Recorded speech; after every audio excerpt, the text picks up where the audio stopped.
Jeanette is a big advocate, and we're proud of her for doing that. I can't always be where she is, but I'm there in spirit, and I think that's truth for the whole family. Wherever any one of us are, whether we're together or one of us is there, we're all on the same page, fighting for the same cause. Okay, yes, all on the same page, fighting for the same cause of destroying other people's lives.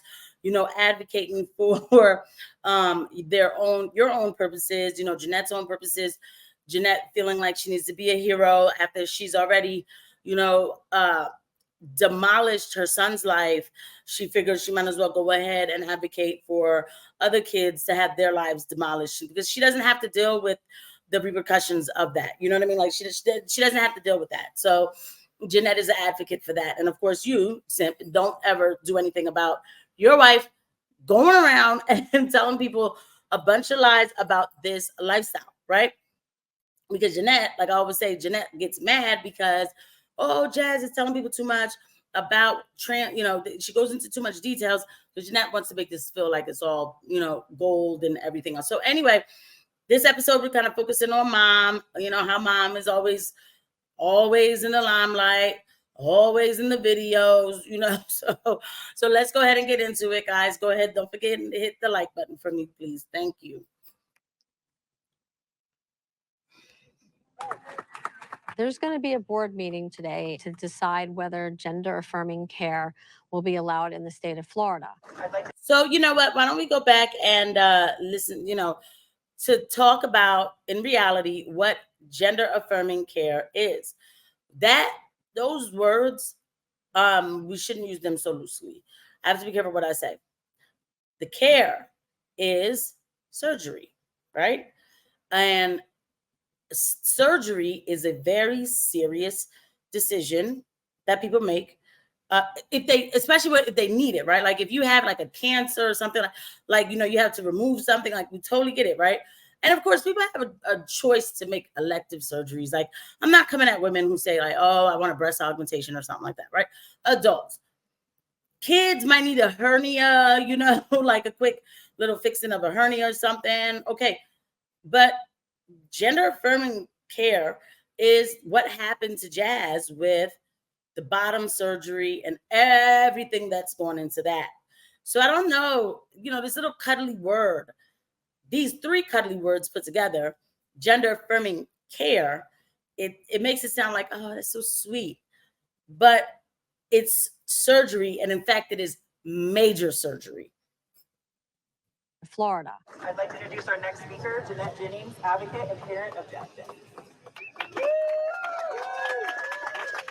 And they need somebody to speak on behalf of the kids and support hormone blockers, and I'm that person.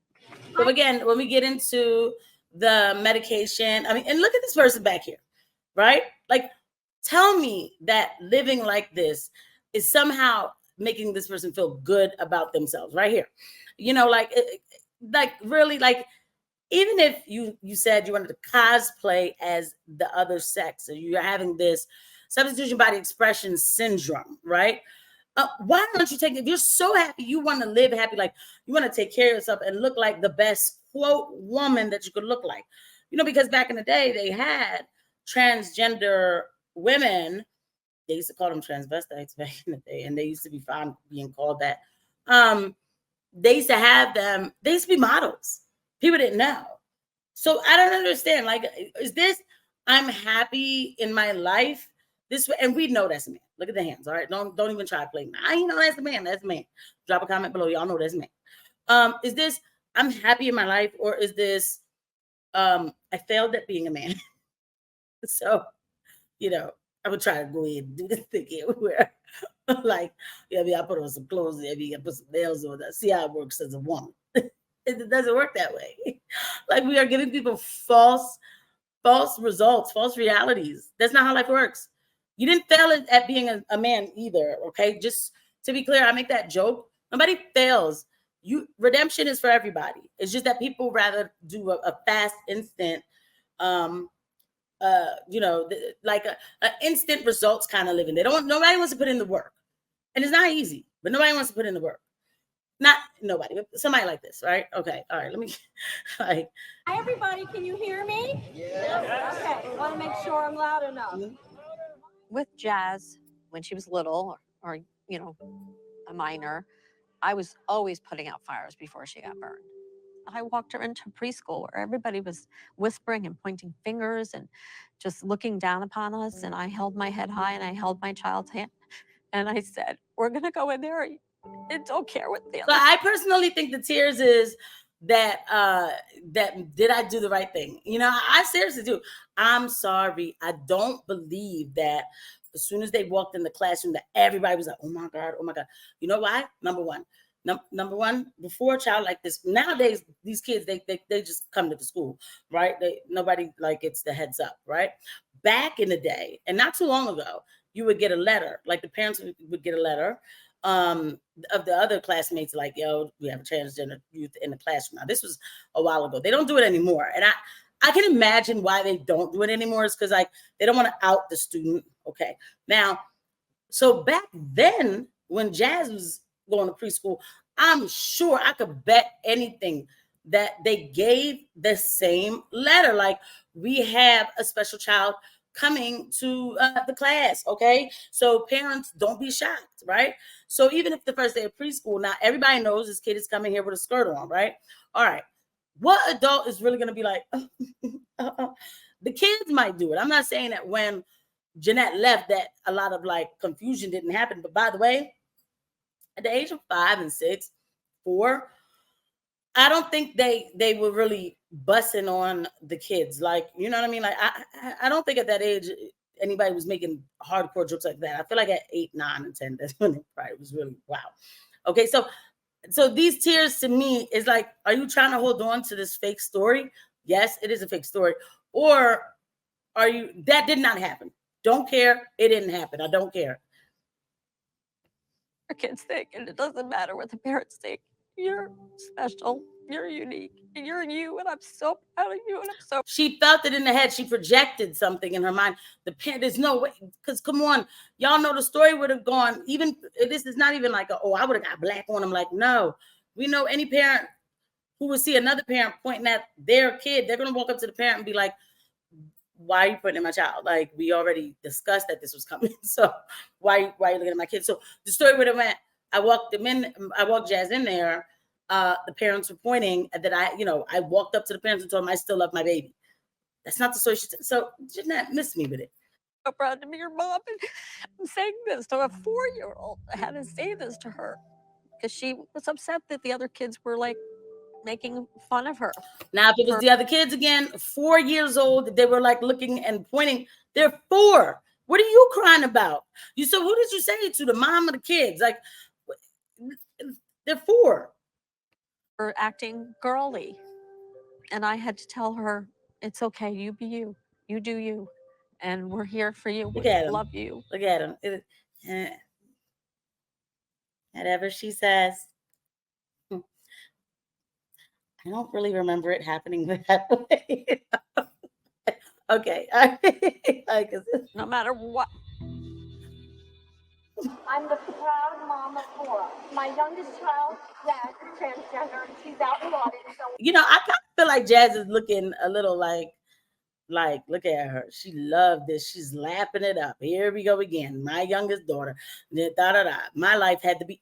I really think this child is looking like my life had to be sacrificed for all this. Like, sometimes I don't feel like this. Right now, my stomach hurt. I'm always big. I'm just tired of it all. I gotta go take my money. Like, look at come on, y'all. Nobody wants to live like this. Like, it's just the whole.